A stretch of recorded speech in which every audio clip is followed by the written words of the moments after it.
Para empezar, tengo que decir que los preceptos evangélicos no son otra cosa que enseñanzas divinas, fundamento para edificar la esperanza, apoyo para sostener la fe, alimento para nutrir el corazón, guía para marcar el camino, seguridad para obtener la salvación, instruyendo en la tierra a las almas dóciles de los creyentes, los van conduciendo hacia el reino de los cielos.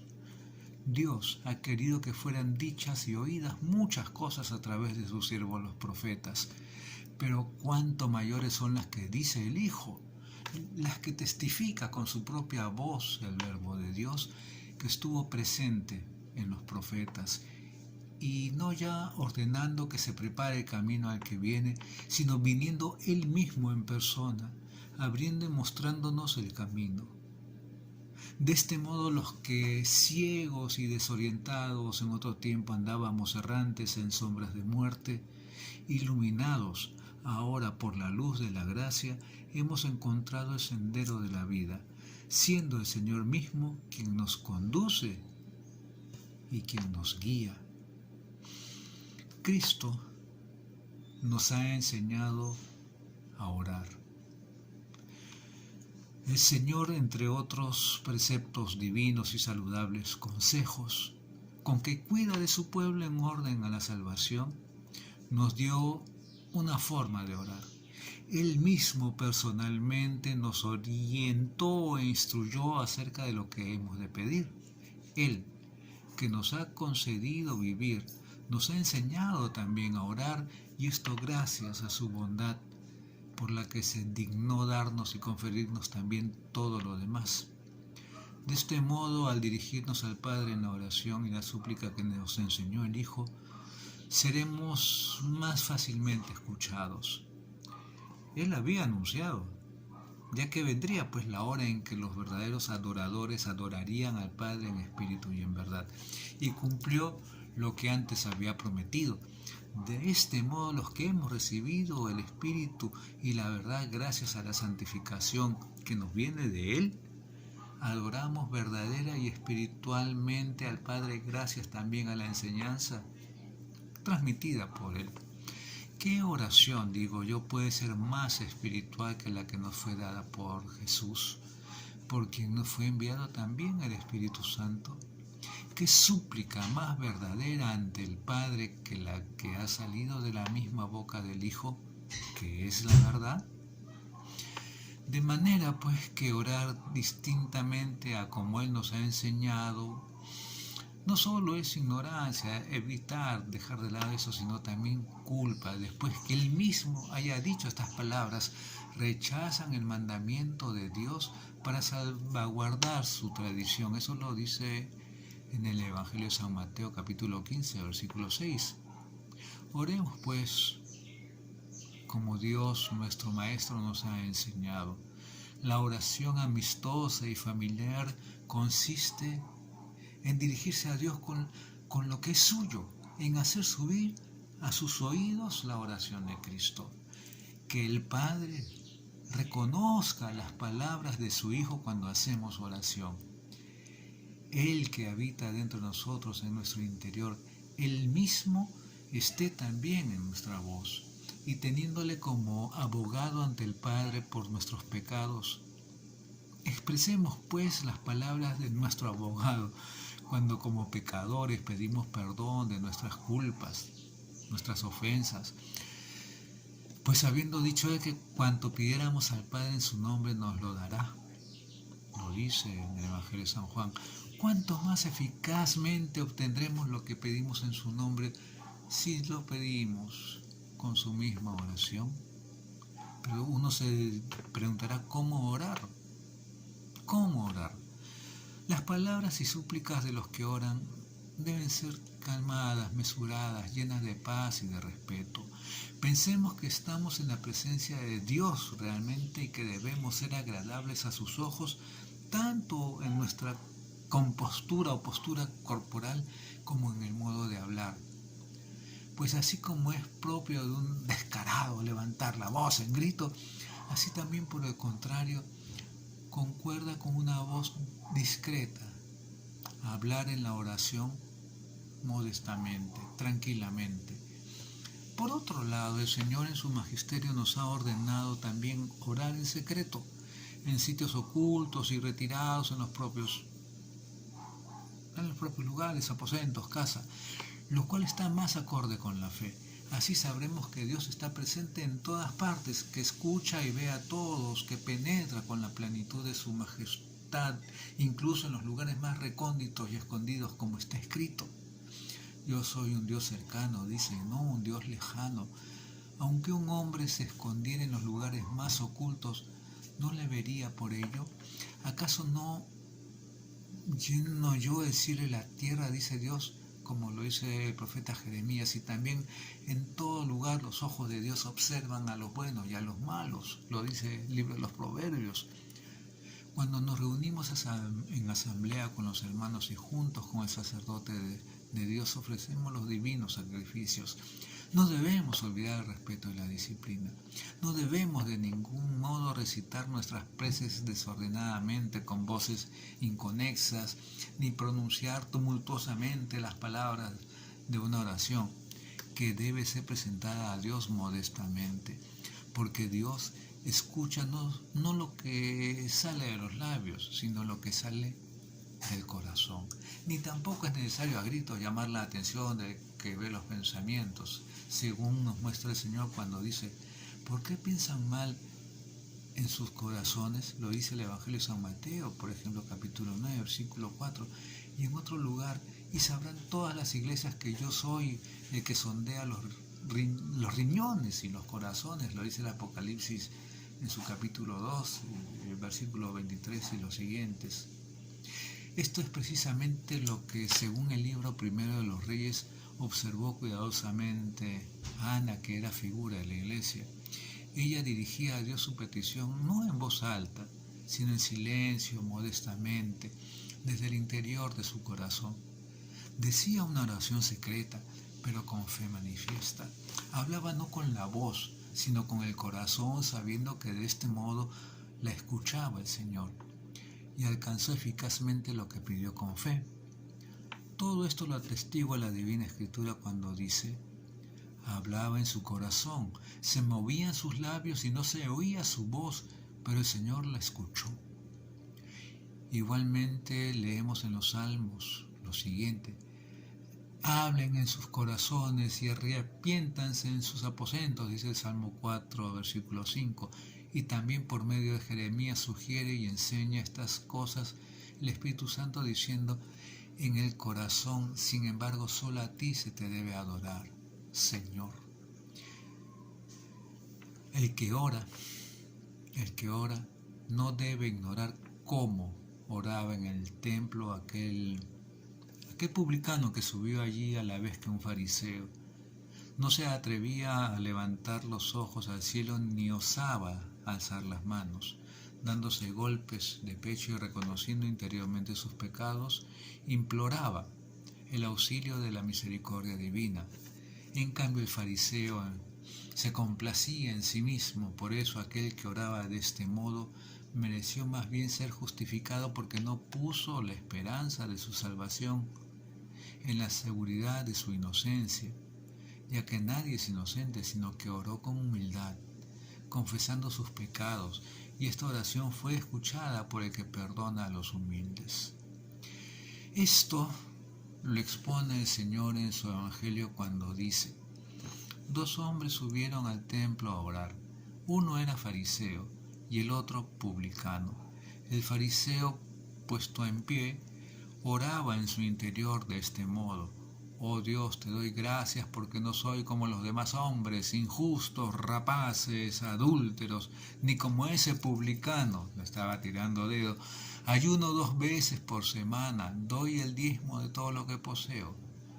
El publicano, en cambio, manteniéndose a distancia, no se atrevía ni siquiera a levantar los ojos al cielo, sino que se golpeaba el pecho diciendo: oh Dios, ten compasión de mí, que soy pecador.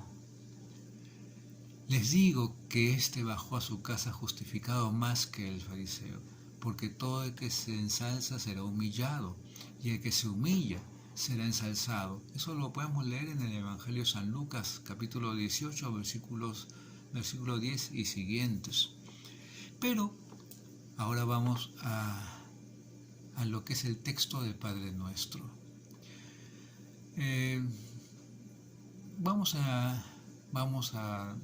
Voy en todo caso, ¿no? Vamos a conocer la oración en su enseñanza, en lo que Dios enseñaba, ¿no? Y qué es lo que debemos pedir en la oración. Así oren, dice Jesús: Padre nuestro que estás en el cielo, santificado sea tu nombre. Venga a nosotros tu reino, hágase tu voluntad en la tierra como en el cielo. Danos hoy nuestro pan de cada día, perdona nuestras ofensas, así como también nosotros perdonamos a los que nos ofenden, y no nos dejes caer en la tentación, y líbranos del mal. Eso está en el Evangelio de San Mateo, capítulo 6, versículos del 9 al 13. Para empezar, tengo que decir que nuestra oración, el Padre Nuestro, es comunitaria. Ante todo, el Maestro de la paz y de la unidad no quiso que la oración se hiciera individual y privadamente, de modo que cuando uno ore solamente por sí. No decimos en la oración: Padre mío que estás en los cielos, ni dame hoy mi pan, ni pide cada uno que sea él solo perdonado o que él solo no caiga en la tentación y sea liberado del mal. Nuestra oración es pública, comunitaria, y cuando oramos no pedimos por uno solo, sino por todo el pueblo, porque todo el pueblo somos uno, somos una comunidad. El Dios de la paz y Maestro de la concordia, que nos enseñó la unidad, quiso que cada uno ore por todos, así como Él mismo en sí nos llevó a todos. Esta ley de la oración es la que observan los 3 jóvenes arrojados en medio del fuego, cuando juntos en su plegaria y concordes en los sentimientos de su espíritu. Lo declara el testimonio de la divina escritura, voy a llamarla así, que al enseñarnos cómo oraron estos jóvenes nos da un ejemplo que debemos imitar en nuestras oraciones para que podamos ser como ellos. Entonces, dice, los 3, con una sola voz cantaban un himno y bendecían a Dios. Está en el libro de Daniel, capítulo 3, versículo 51. Hablaban con una sola voz y todavía Cristo no les había enseñado a orar. Y por ello su plegaria fue aceptada y eficaz, porque una oración pacífica, sencilla y espiritual se hacía acreedora a la benevolencia de Dios. De este modo también vemos que oraban los apóstoles y los discípulos después de la ascensión del Señor.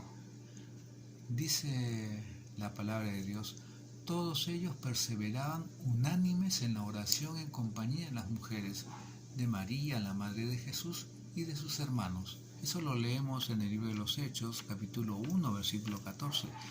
Perseveraban unánimes en la oración, poniendo de manifiesto con ellos la constancia y la concordia de esa oración. Pues Dios, que hace habitar en una misma casa a los que tienen una sola alma, no admite en su eterna morada más que a los que oran de modo unánime. Hay que tomar esto en cuenta. Padre nuestro que estás en los cielos. Vamos a ver esta parte. Pero qué misterios los de la oración del Señor.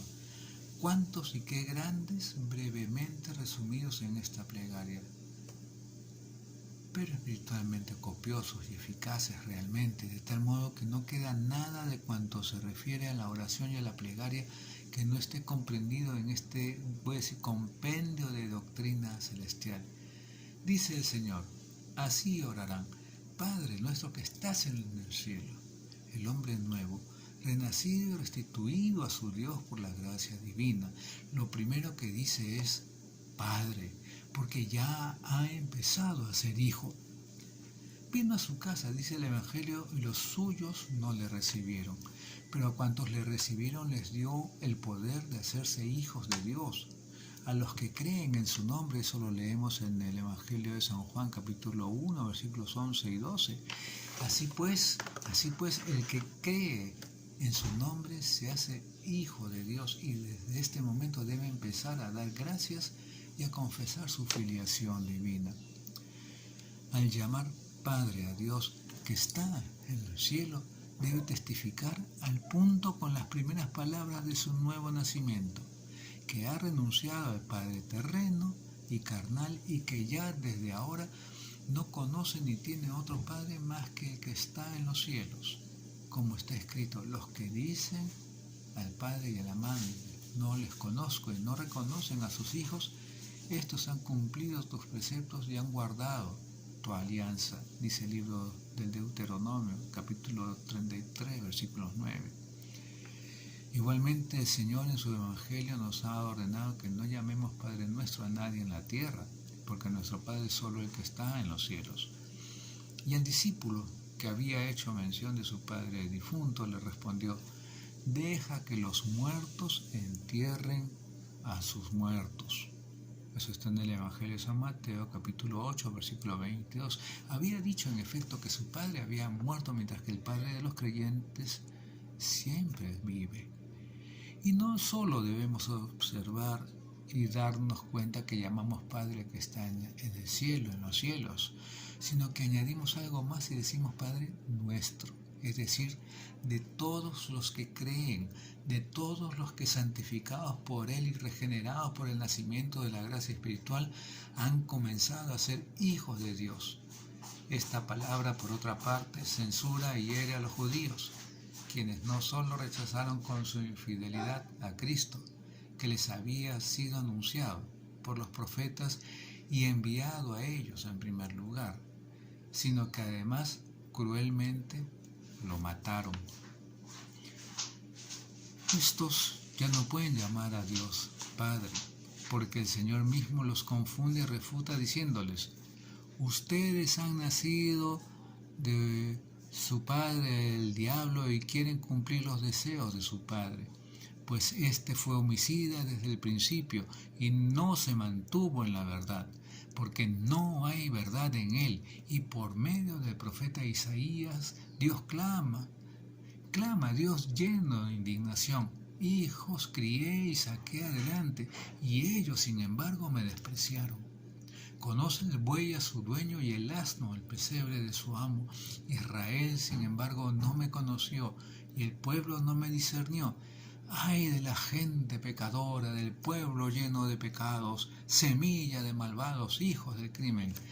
Abandonaron al Señor y han enojado al Santo de Israel, dice el libro del profeta Isaías en su capítulo 1, del versículo 2 en adelante, como echándoselo en cara a los cristianos cuando oramos, decimos Padre nuestro, porque nuestro ha empezado ya a ser, y de los judíos dejó de serlo por haberlo abandonado ellos. Un pueblo pecador no puede ser hijo. Por contra, a quienes se les concede el perdón de los pecados, a estos sí que se les confiere el nombre de hijos y se les promete la eternidad. Como dice Jesús mismo, todo el que comete pecado es un esclavo, y el esclavo no se queda en casa para siempre, mientras que el hijo se queda para siempre, dice el Evangelio de San Juan, capítulo 8, versículo 34. Cuán grande es la misericordia del Señor, cuán grande la abundancia de su amor y de su bondad para con nosotros, pues ha querido que oremos en su presencia, que lo invoquemos como Padre, y que así como Cristo es el Hijo, así también nosotros nos llamemos hijos de Dios. Ninguno de nosotros se hubiera atrevido a usar tal nombre en la oración, si no nos hubiera permitido Él mismo orar de ese modo. Así pues, debemos recordar y ser conscientes de que al llamar a Dios Padre escucha, nos obligamos a actuar como hijos de Dios. De tal modo, pues así como nos complacemos nosotros de tener a Dios por Padre, así también se complazca Él en nosotros. Escúchalo bien.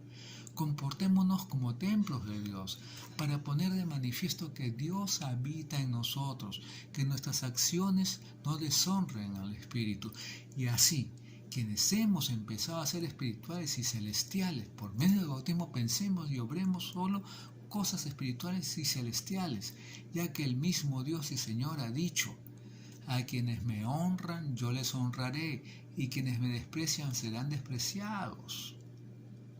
También el bienaventurado apóstol puso en una de sus cartas: no os pertenecéis porque habéis sido comprado a buen precio. Glorificad y llenad a Dios en vuestro cuerpo, dice San Pablo en la primera carta a los Corintios, en el capítulo 6, versículos 19 y siguientes.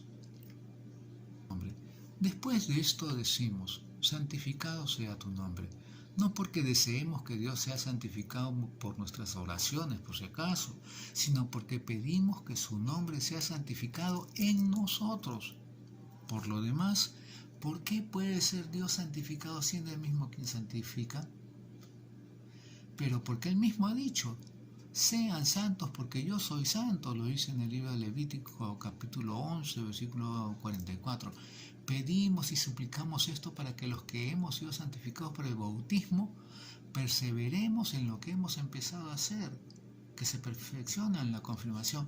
Y esto lo pedimos todos los días, pues todos los días necesitamos ser santificados para purificarnos, y con esta asidua santificación de los pecados que cometemos diariamente.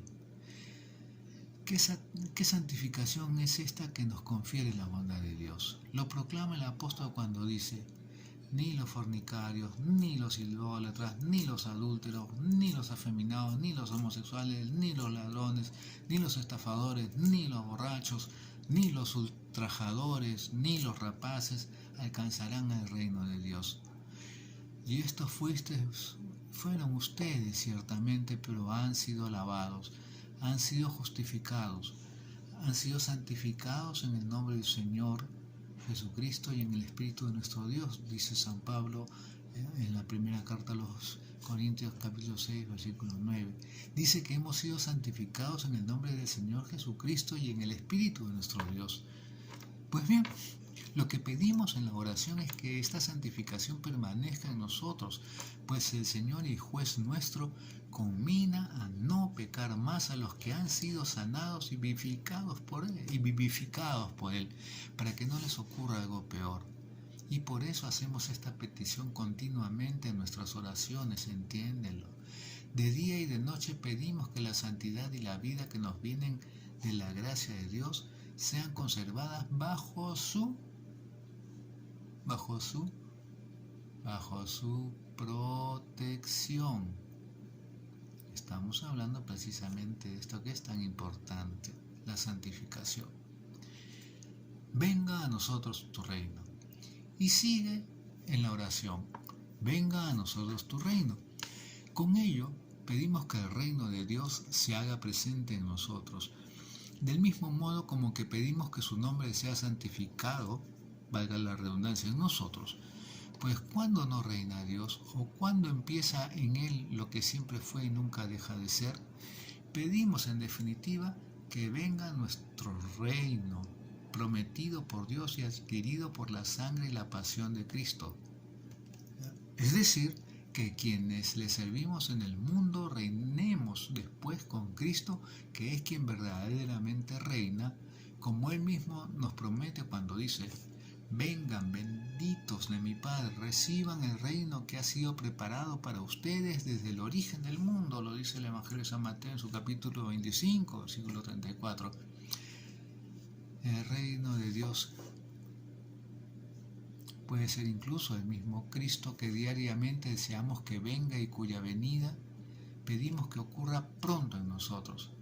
Pues siendo Él la resurrección, porque en Él resucitamos, también puede ser Él el reino de Dios, porque en Él hemos de reinar. Con razón pedimos por tanto el reino de Dios, esto es el reino celestial, porque hay también un reino terreno, lógicamente, aunque quien ha renunciado ya al mundo está por encima de los hombres, nos damos cuenta del reino de este mundo. Por ello, quien se consagra a Dios y a Cristo no desea los reinos terrenos, sino los celestiales. Ojo, desde el bautismo. y más aún con la confirmación. La oración y la súplica, por tanto, deben ser incesantes para no ser excluidos del reino de los cielos, como lo fueron los judíos, a quienes se les había prometido en primer lugar, según manifiesta claramente el Señor cuando dice: muchos vendrán de oriente y de occidente y se sentarán a la mesa con Abraham, Isaac y Jacob en el reino de los cielos. Mas los hijos del reino serán arrojados a las tinieblas exteriores, allí será el llanto y el rechinar de dientes, dice el Evangelio de San Mateo en su capítulo 8, versículo 11. Nos muestra el Señor que los judíos fueron antes hijos del reino, mientras permanecieron siendo hijos de Dios. Pero cuando perdieron el nombre del Padre, perdieron también el reino. Y por eso los cristianos, desde que en la oración hemos empezado a llamar a Dios Padre, pedimos también que venga a nosotros el reino de Dios.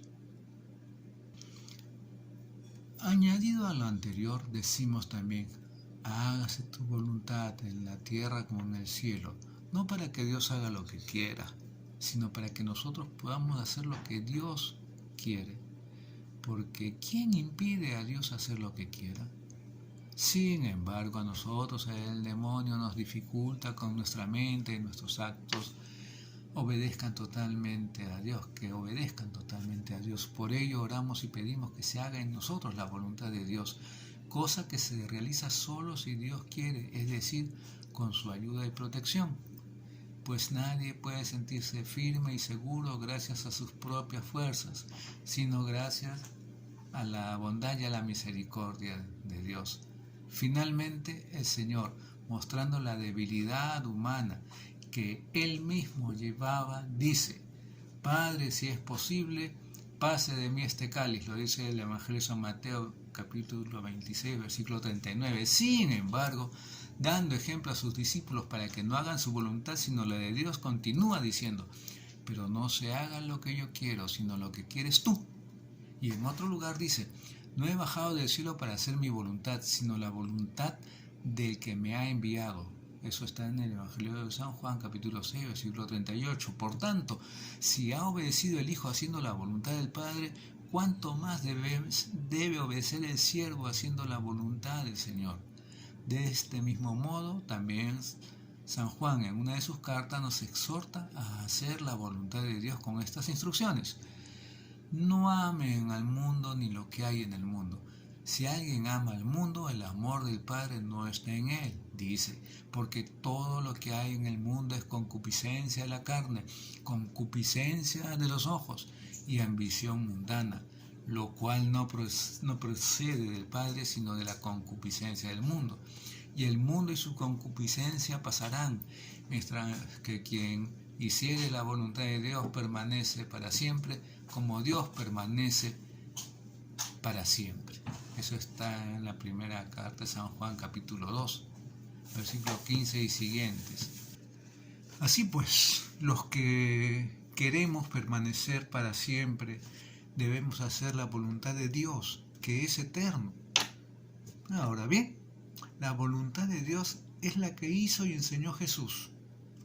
Humildad en el comportamiento, escucha bien, constancia en la fe, sencillez en las palabras, justicia en las acciones, misericordia en las obras, disciplina en las costumbres, no saber lo que es infligir una injuria y ser capaz de tolerar las infligidas, mantener la paz con los hermanos, amar a Dios de todo corazón, amarlo como Padre, tenerlo como Dios, no anteponer nada a Cristo, ya que Él no antepuso nada a nosotros, unirse inseparablemente a su amor, adherirse fuerte y confiadamente a su cruz.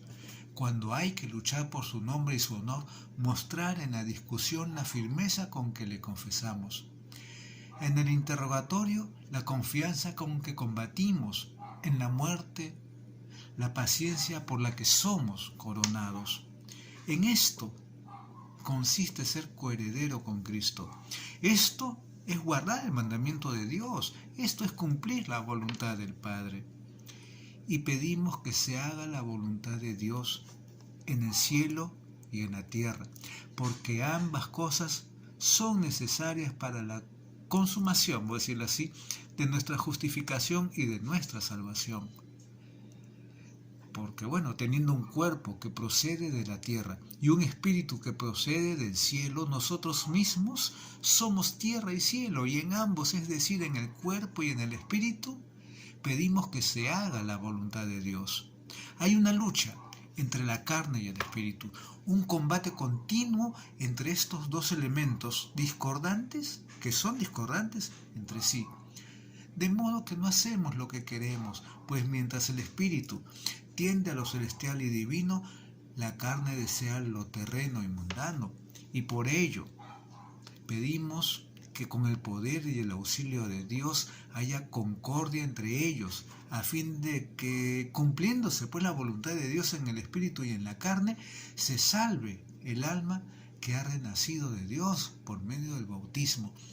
Esto es lo que de manera clara y manifiesta expone el apóstol San Pablo cuando dice: la carne tiene apetencias contrarias al espíritu y el espíritu contrarias a la carne. Ellos son antagónicos entre sí, de modo que no hacen lo que quieren. Manifiestas son, sin embargo, las obras de la carne, que son adulterio, fornicaciones, impurezas, obscenidades, idolatrías, hechicerías, homicidios, enemistades, discordias, celos, rencillas, herejías, envidias, ¿qué más? Embriagueces, orgías y cosas semejantes. Quienes hacen tales cosas no poseerán el reino de Dios. Fruto, en cambio, del Espíritu es el amor, el gozo, la paz, la magnanimidad, la bondad, la fe, la mansedumbre, la continencia, la castidad. Y por ello cotidianamente, más aún continuamente pedimos esto en nuestras oraciones: que se cumpla la voluntad de Dios en el cielo y en la tierra, en todo lo que a nosotros se refiere, porque esta es la voluntad de Dios, que las cosas terrenas cedan ante las celestiales y que prevalezca, escucha bien, lo espiritual y divino. Puede también entenderse de este otro modo: que ordenándonos y exhortándonos el Señor a amar incluso a nuestros enemigos y a orar por los que nos persiguen, oremos también por quienes aún son terrenos y no han empezado todavía a ser celestiales, por decirlo de alguna manera. De este modo, pedimos que también con respecto a ellos se cumpla la voluntad de Dios, que llevó a cabo Cristo, salvando y restaurando al hombre. Y así es, Cristo ya no llama a sus discípulos tierra, sino sal de la tierra. Y el apóstol al primer hombre lo llama salido de la tierra y al segundo venido del cielo. Con razón, por tanto, nosotros que debemos asemejarnos a Dios Padre, que hace salir el sol sobre buenos y malos y hace caer la lluvia sobre justos e injustos, oramos así.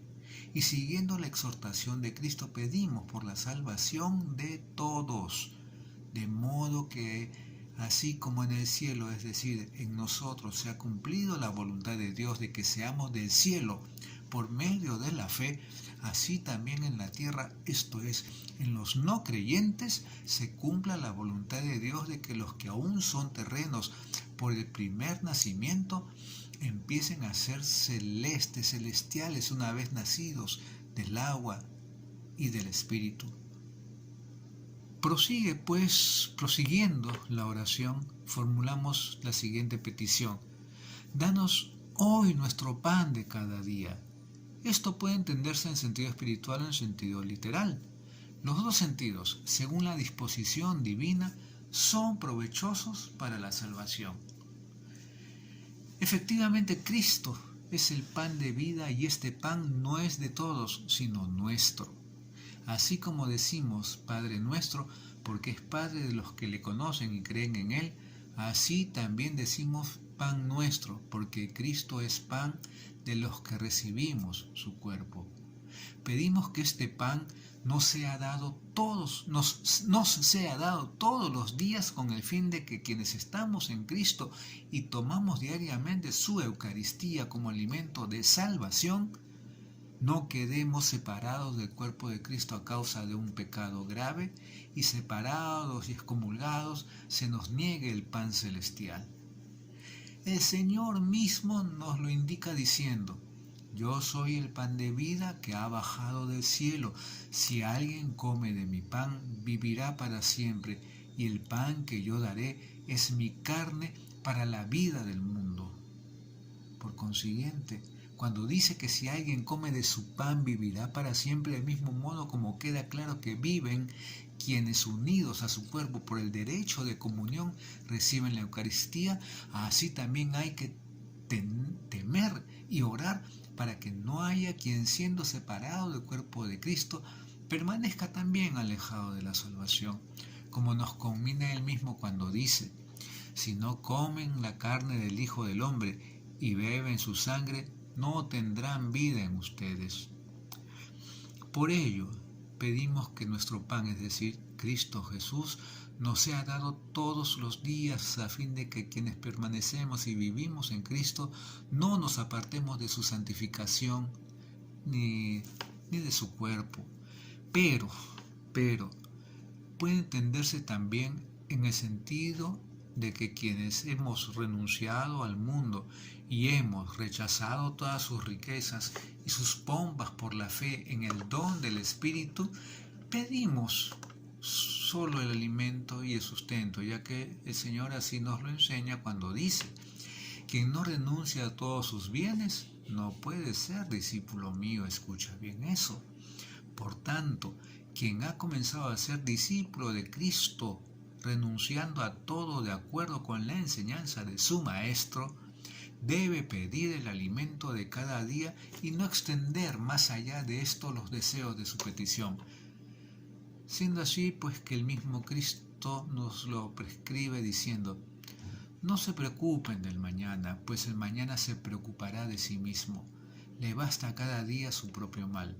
Con razón, pues el discípulo de Cristo pide para sí solo el sustento del día, teniendo prohibido pensar en el mañana. Sería en efecto pues algo incompatible y contradictorio que quisiéramos vivir largamente en este mundo los que pedimos que venga cuanto antes el reino de Dios. En este mismo sentido nos exhorta también el bienaventurado apóstol, construyendo y consolidando la firmeza de nuestra fe y de nuestra esperanza. Nosotros no hemos traído nada a este mundo, ni tampoco nada podemos sacar, así que, teniendo comida y vestido, estamos contentos con eso.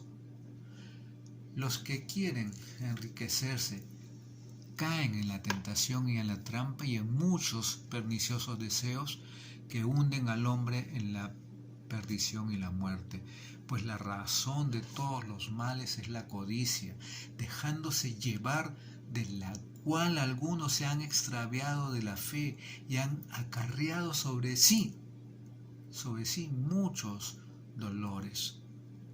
El apóstol nos enseña no solo que debemos rechazar las riquezas, sino también que éstas son peligrosas, porque en ellas está la raíz de los males, que con halagos y disimulado engaño ofuscan la mente humana.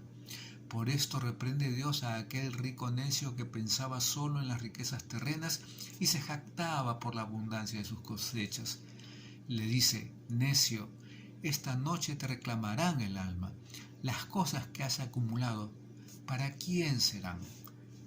Regocijábase el necio en sus cosechas cuando aquella misma noche tenía que morir.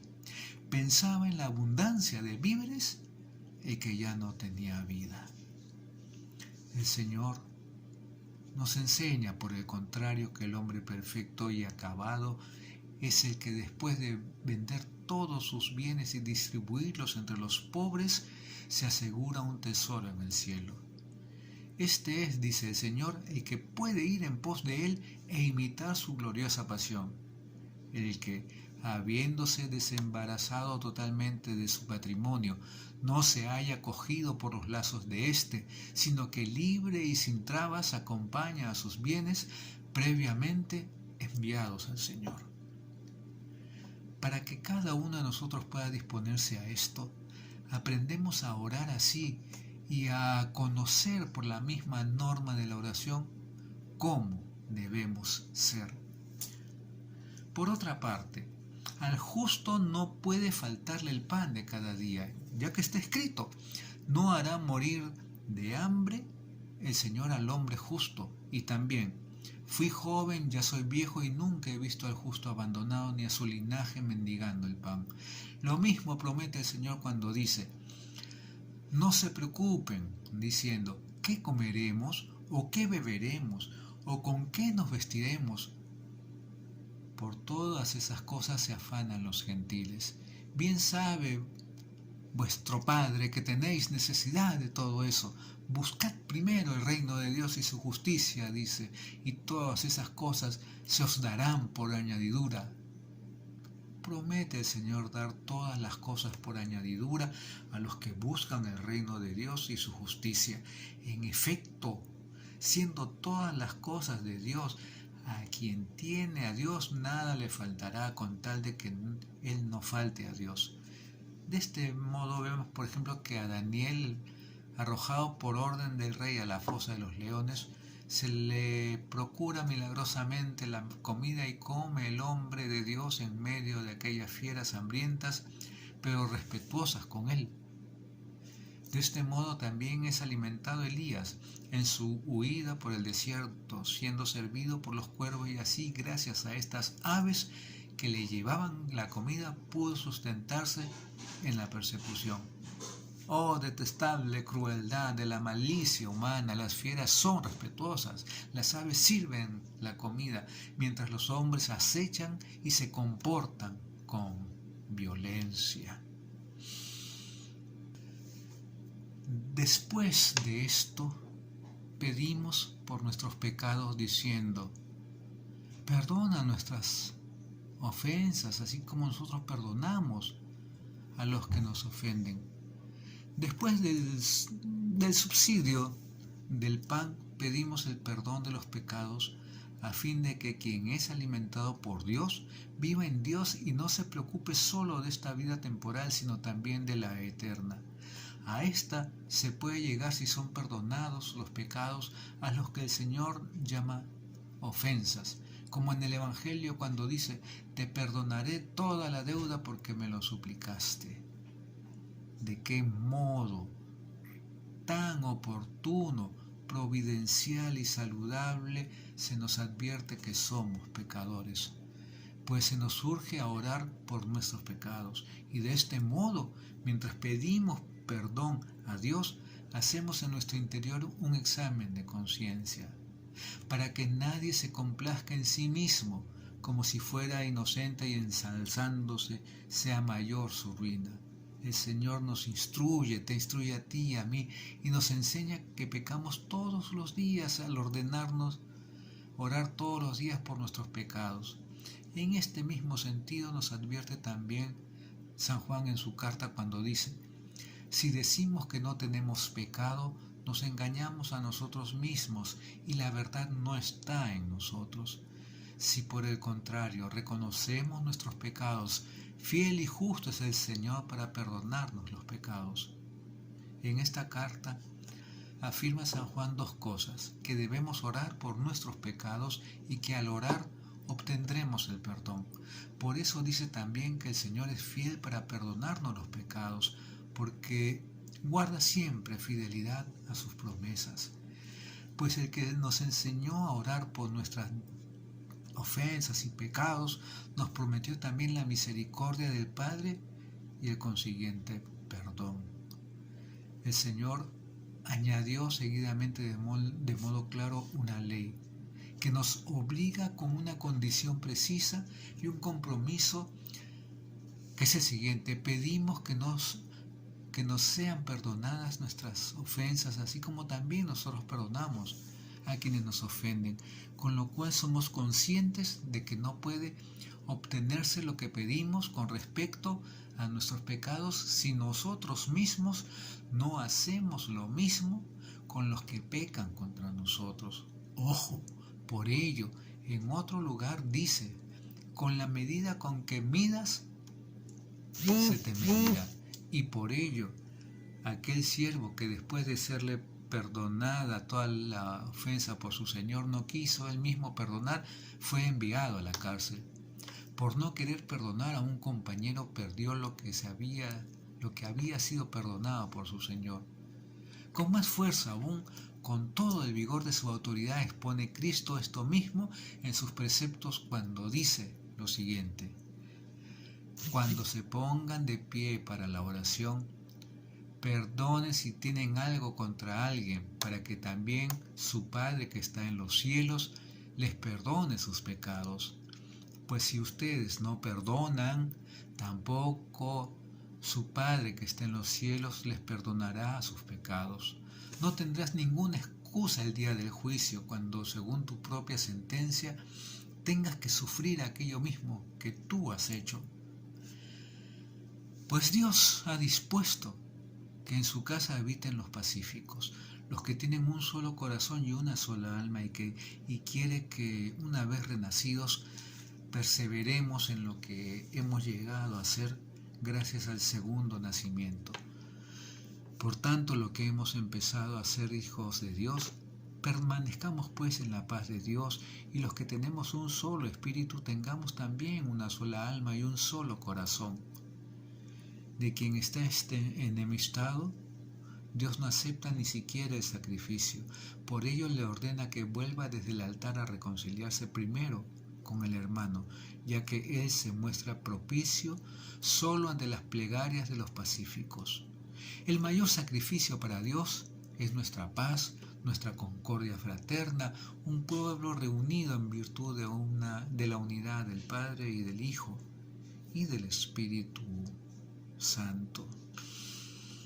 Ya en los primeros sacrificios, los que ofrecieron Abel y Caín, no se fijaba Dios en sus ofrendas, no, sino en su corazón, y así agradaba más a Dios en su ofrenda aquel que le agradaba más en su corazón. El justo y pacífico Abel, al sacrificar a Dios siendo inocente, enseñó a los demás a que cuando presenten su ofrenda ante el altar, se acerquen con temor a Dios, con sencillez de corazón, con la ley de la justicia, con la paz y la concordia. Con razón, al comportarse de este modo, se convirtió él mismo después en sacrificio para Dios.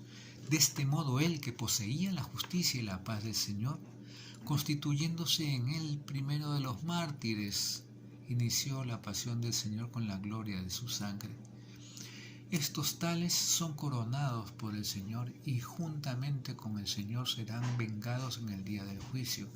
Sin embargo, el que siembra la discordia y la división y no mantiene la paz con los hermanos, según el testimonio del bienaventurado apóstol y de la Sagrada Escritura, aunque muriera por el nombre de Cristo, escucha bien, no se librará del crimen de la disensión fraterna, como está escrito: el que odia a su hermano es un homicida, y un homicida no entra en el reino de los cielos ni vive en compañía de Dios. El Señor nos enseña como algo necesario también que digamos en nuestra oración: y no nos dejes caer en la tentación. Con lo cual pone de manifiesto que nada puede contra nosotros el enemigo si Dios antes no se lo permite.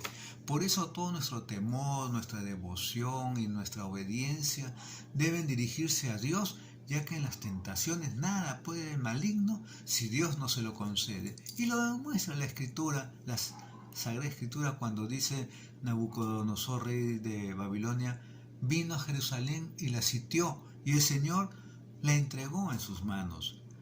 Al maligno se le da poder contra nosotros según nuestros pecados. Como está escrito también: ¿quién entregó al pillaje a Jacob y a Israel a los saqueadores? ¿Acaso no ha sido Dios contra quien pecaron cuando rehusaron andar por sus caminos y escuchar su ley? Vertió sobre ellos el ardor de su ira. Y del mismo modo, cuando peca Salomón y se aparta de los preceptos y de los caminos del Señor, dice la Biblia, y suscitó el Señor a Satanás contra Salomón. Pues bien, este poder contra nosotros se le da de dos maneras: como castigo cuando pecamos o como alabanza cuando somos probados. Así vemos qué ocurre en el caso de Job, según pone de manifiesto Dios mismo cuando dice en su palabra: he aquí que pongo en tus manos todos sus bienes, pero cuida de no tocarlo a él. Y el Señor en el Evangelio, para poner más ejemplos, en el momento de su pasión dice: no tendrías contra mí ningún poder si no te hubieses sido dado de lo alto, se lo dice a Pilato.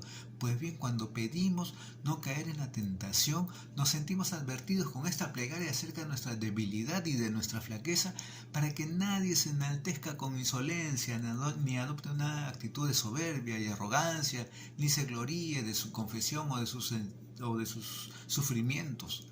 Pues el Señor mismo, enseñándonos lo que es humildad, dijo: velen y oren para que no caigan en tentación. El espíritu es pronto, pero la carne es débil, se lo dice a los apóstoles en Getsemaní cuando él se fue a orar. Entonces, cuando va por delante una confesión humilde y sumisa y todo se atribuye a Dios, lo que se pide humildemente con temor y respeto nos es concedido por su bondad. Después de esto, al término de la oración y como conclusión de la misma, viene, voy a decir, una cláusula en la que están resumidas brevemente todas nuestras peticiones y súplicas. Así es, ¿qué decimos al final? Y líbranos del mal. Ahí están comprendidas todas las adversidades que el enemigo mueve contra nosotros en este mundo. Frente a ellas, solo existe una firme y segura protección si Dios nos libra de ellas. O sea, si presta su ayuda a los que dirigimos a Él nuestras oraciones y súplicas. Así pues, cuando decimos líbranos del mal, no queda ya nada más que pedir, porque de una vez hemos pedido la protección de Dios contra el maligno. Contando con ella, podemos ya estar seguros y salvos frente a todas las acechanzas del mundo y del demonio. Miren la importancia de la oración del Padre Nuestro, pues ¿qué miedo puede tener del mundo quien tiene a Dios como protector en el mundo? Por eso hay que orar el Padre Nuestro con calma. Miren la riqueza que hay. Pero vamos a entender que esta oración del Padre Nuestro también es un compendio. ¿Qué hay de extraño en que la oración que Dios nos enseñó compendia en una fórmula saludable todas nuestras súplicas? Esto había sido predicho ya por el profeta Isaías cuando, lleno del Espíritu Santo, hablaba de la majestad y de la bondad de Dios. Palabra eficaz, dice, y compendio de justicia, porque una palabra compendiada es la que Dios cumplirá en toda la faz de la tierra. Y así es, cuando la palabra de Dios, nuestro Señor Jesucristo, vino para todos y reuniendo igualmente a doctos, sabios y a ignorantes, enseñó a gente de todo sexo y edad los preceptos de la salvación. Hizo un gran compendio de ellos. De este modo sus discípulos no tendrían que hacer un esfuerzo de memoria para aprender la doctrina celestial, por ponerle un término así, sino que prontamente aprenderían lo necesario para una fe sencilla. Y así, cuando enseñaba lo que es la vida eterna, Jesús expresó con extraordinaria y divina brevedad el misterio de esta vida. Esta es la vida eterna, que te conozcan a ti, el único Dios verdadero y al que tú has enviado, Jesucristo. Del mismo modo, cuando elegía los primeros y más importantes preceptos de la ley y los profetas, dice: escucha, Israel, el Señor tu Dios es el único Señor, y amarás al Señor tu Dios con todo tu corazón, con toda tu alma y con todas tus fuerzas. Este es el primero. El segundo es semejante a este: amarás a tu prójimo como a ti mismo. De estos dos mandamientos penden toda la ley y los profetas. Y también, para añadir algo más, todo el bien que te hicieran los hombres, hazlo tú también a ellos, pues esta es la ley y los profetas. El ejemplo de Cristo y su oración para que todos seamos uno es es lo siguiente, voy a dar una pauta. El Señor nos enseñó a orar no solo con sus palabras, sino también con sus obras, ya que Él mismo oraba y suplicaba con frecuencia, mostrándonos con su ejemplo lo que nos conviene hacer.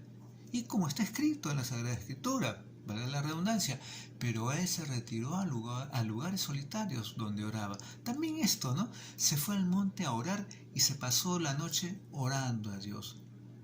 Por tanto, si el que no tenía pecado oraba, ¿cuánto más necesitan orar los pecadores?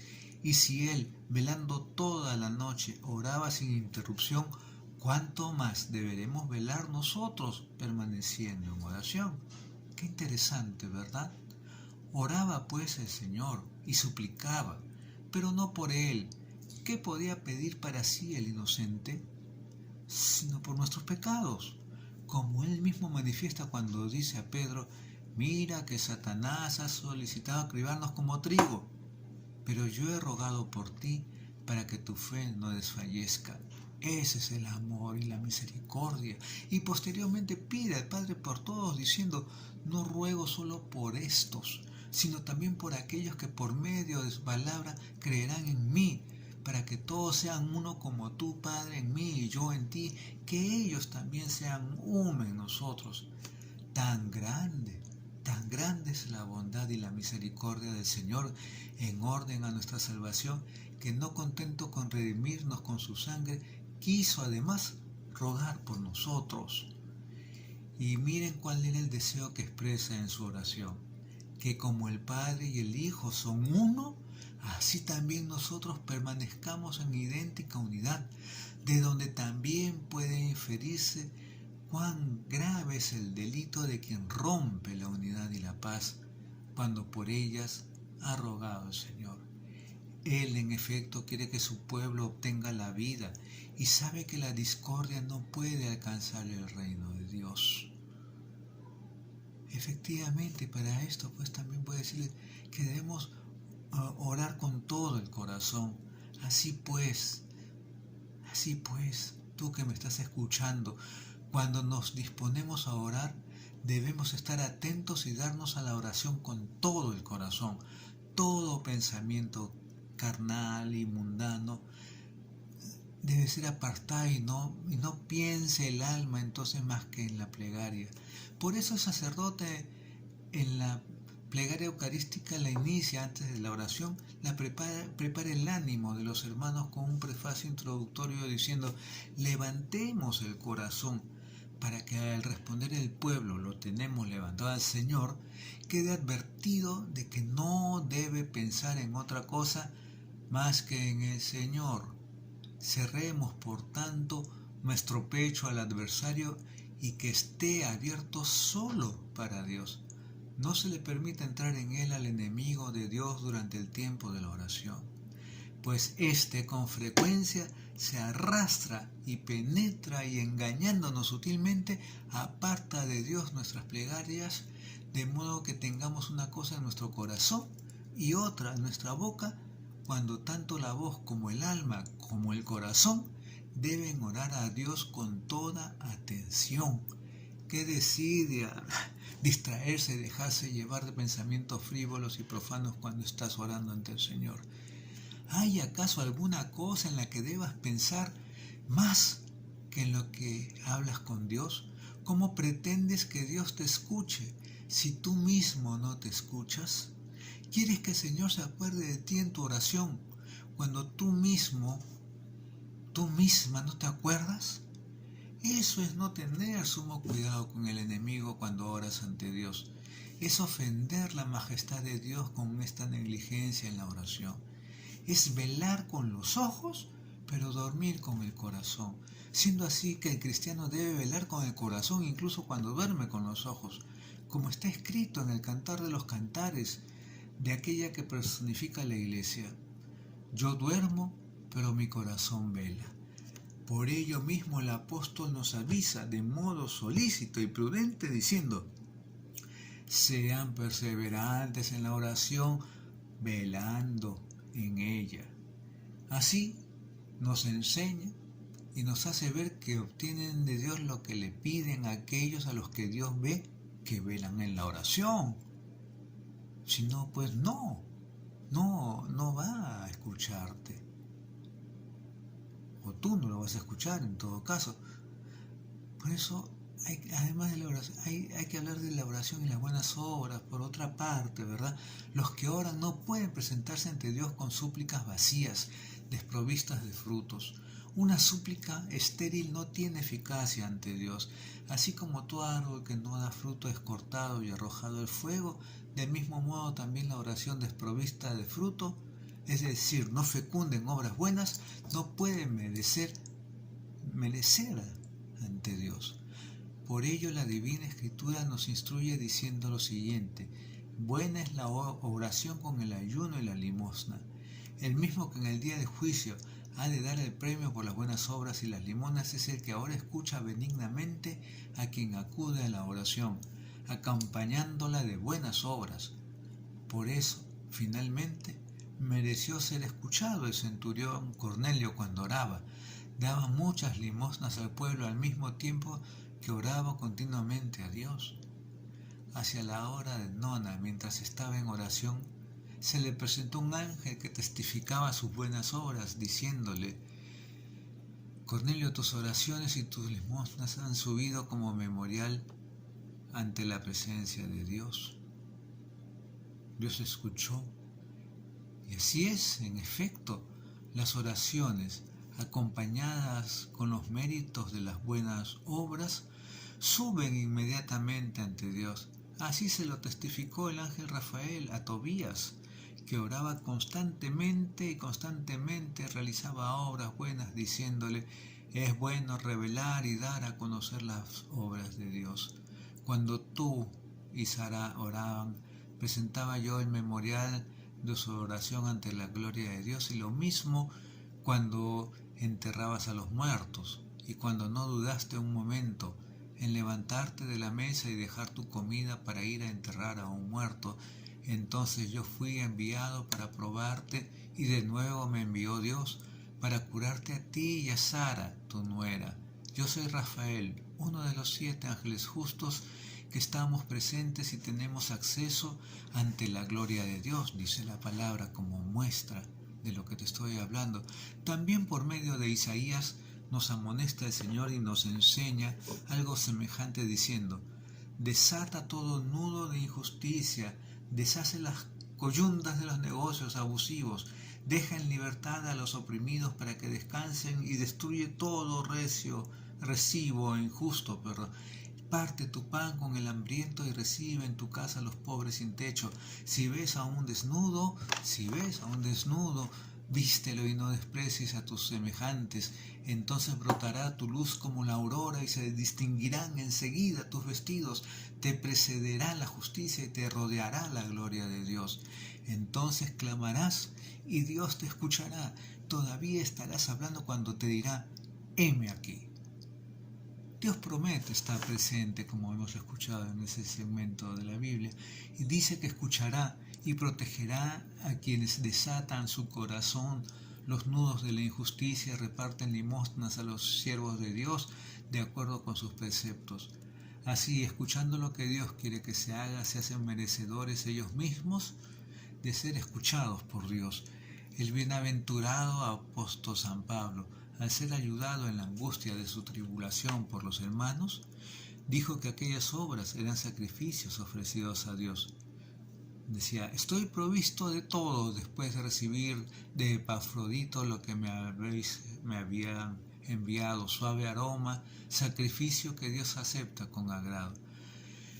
Efectivamente, quien se apiada del pobre presta a Dios, y quien da a los pequeños da a Dios, es decir, ofrece a Dios espiritualmente un sacrificio voy a decirlo así, de suave olor. Los que estamos siempre en Cristo, esto es, en la luz, no cesemos de orar, ni siquiera durante la noche, que sea en todo el día. Darnos un momento para orar. De este modo, orando y velando siempre sin cesar, Perseveraba en el servicio de Dios la viuda Ana, como está escrito en el Evangelio. No se apartaba del templo sirviendo a Dios noche y día con ayuno y oraciones. Dejemos aparte a los, gentiles que todavía no han sido iluminados y a los judíos que, habiendo desertado de la luz, permanecen en las tinieblas. Nosotros, tú y yo, que estamos siempre en la luz del Señor, que recordamos y guardamos lo que hemos empezado a hacer por la gracia recibida en el bautismo, consideremos la noche como el día para orar. Es en todo momento. Tengamos fe en que caminamos siempre en la luz. No nos veamos dificultados por las tinieblas de las que nos hemos liberado. No haya ningún obstáculo para la oración en cualquier momento del día y ningún abandono de la misma a causa de la pereza o de la indolencia, ya que hemos sido transformados en criatura nueva y hemos renacido espiritualmente por la misericordia de Dios. Imitemos lo que hemos de ser. En el reino solo existirá el día sin asomo de la noche. Por ello velemos en la noche como en el día. Allí nos dedicaremos siempre a la oración y a la acción de gracias. Por ello, oremos también aquí en todo momento y demos gracias a Dios sin cesar. El Padre Nuestro es la oración por excelencia del cristiano. Es aquella que resume todo lo que de repente nosotros queremos pedir para nuestra vida. Eso es lo importante de enseñar esta oración tan bella, tan profunda, tan compendiada, como lo he dicho minutos antes, de todo lo que nosotros somos como hijos de Dios, queremos como hijos de Dios y pedimos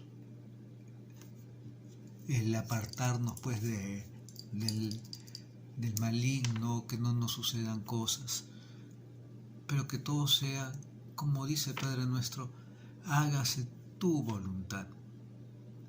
Como hijos de Dios, escuchemos al Padre haciendo su voluntad, no la nuestra, porque la nuestra es del mundo. Intentemos hacer la voluntad de Dios y oremos siempre al Padre Nuestro, que es, como reitero, la oración perfecta del cristiano, donde está resumido todo y a la que hay que decir sin apuro, sin ser mecánica.